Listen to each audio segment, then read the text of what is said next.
Do you want to fix that dry, flaky, irritable skin that you often find lingering just beneath your beard?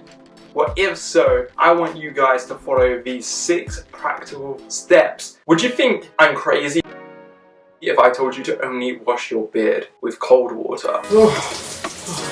Me personally, I don't do this every time, but I certainly notice the benefits when I do.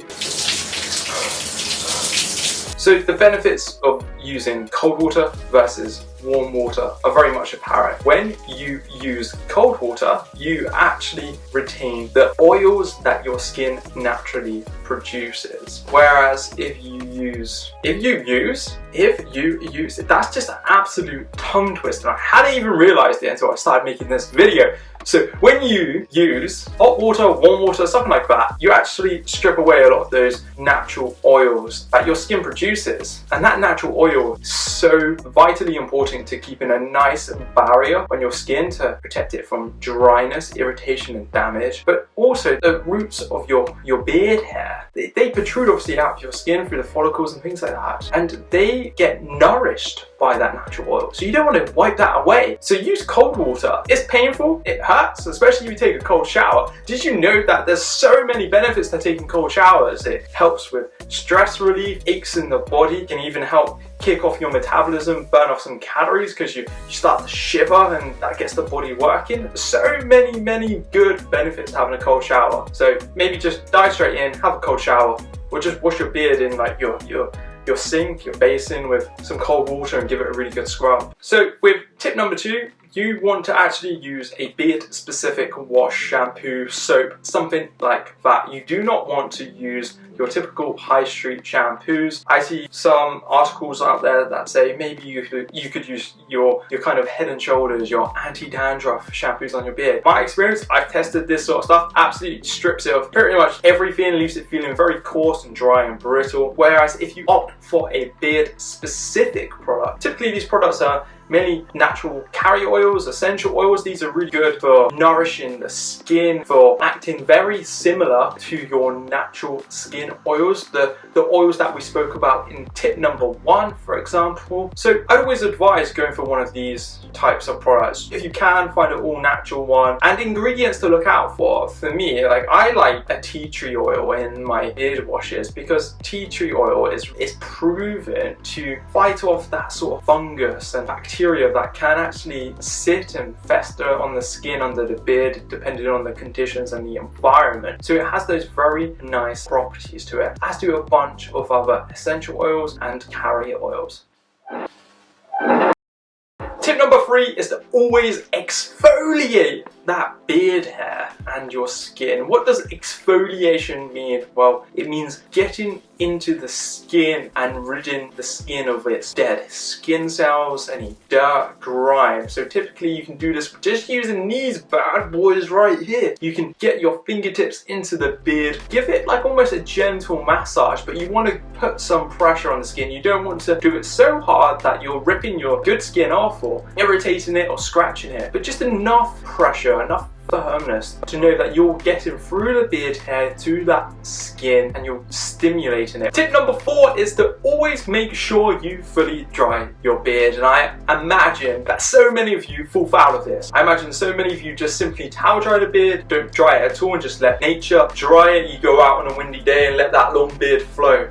This is kind of when I miss having that long beard because I could demonstrate it, but hey, you get it. That's a massive mistake, not fully drying your beard. The last thing you want is for your beard, and your beard hair is very coarse, which means it also holds a lot more water when you've washed it, because that water can sit on your skin, and when you let it naturally dry, it's just sitting on the skin, drying out, but more importantly, it's drying out your skin. In more humid, warmer environments, it's actually going to increase the likelihood of bacteria and nasty things just getting onto your face and just doing some bad business there. So get rid of it. And the best way to get rid of it is some good old heat treatment. I like to use a hairdryer. Yeah, you can call me Cab, call me a lady. I don't care. Like, hairdryers are the best thing to use on your beard. Seriously, guys, just do it. Doesn't matter if you're the manliest man out there or you've got the biggest beard. No one cares. Just dry your beard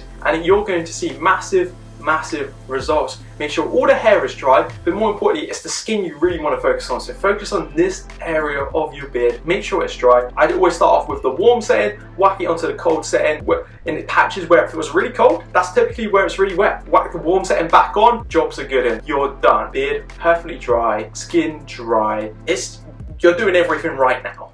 Everything is going well. And this leads us on to our next tip, which is tip number 5. Apply some beard oil post-wash. And post-wash is important, I think. I mean, I'm cool with applying beard oil when you haven't washed the beard. I just think you get so many more benefits out of the oil. Just bear this in mind, because when you've washed the beard, typically you've got rid of some of those natural oils that your skin produces, even more so if you've had a warm or hot beard wash, and you need to replace those. And so many natural beard oils have very good ingredients in them. Things such as your argan oils, your jojoba oils, coconut oil, things like that. And once the beard is fully dry, post-wash, that's when you should apply the beard oil. The beard oil is then going to get absorbed by the skin, by the roots of the hair follicles, and you're going to replace all that damage. You're going to create that protective barrier on your skin, because I think so many of you forget that beard oil isn't there to make the hair feel good. Like, it does that as a byproduct, but it's there for the skin. That skin is the key. You need to protect your skin. You need to make sure it's moisturized, well looked after, and that it's not got damaged, cracks and dry, itchy flakes over it. And a great way to protect your skin is post beard wash, give it a good kick of beard oil. Tip number 6 is actually kind of unrelated to all these other ones. It's general lifestyle. It's actually having a very healthy diet and active lifestyle. It makes a huge difference. There's various studies to show that, you know, having good water intake, good whole food intakes, you know, your fruits, your grains, things like your bulgur wheats, quinoa, couscous, vegetables obviously, and good levels of protein and good levels of macronutrients is going to promote very good health benefits. And your skin, which obviously we're talking about here under the beard, is your body's largest organ. Like, come on, you need to protect that stuff massively. So having a very good diet is one of the best ways to get good skin, which is going to help produce a very good beard. Nothing beats that for me, really. On top of that, you want to have a bit more of an active lifestyle. You want to get some testosterone, yeah, going up in there, because high levels of testosterone have been linked to beard growth, and it's all linked to DHT and things like that. We're not going to get too much into that. I've done some stuff on that before somewhere once upon a time. You get it. Be healthy, exercise, drink lots of water, eat good food. Your skin is going to love you for it. And that's it today, guys. They're my 6 tips to stopping that flaky, dry, itchy skin problem if you've got it, or just improving your beard health in general. Let me know if you would add anything else to this list. Just, you know, comment down below. I'll see you very soon, my friends. Goodbye.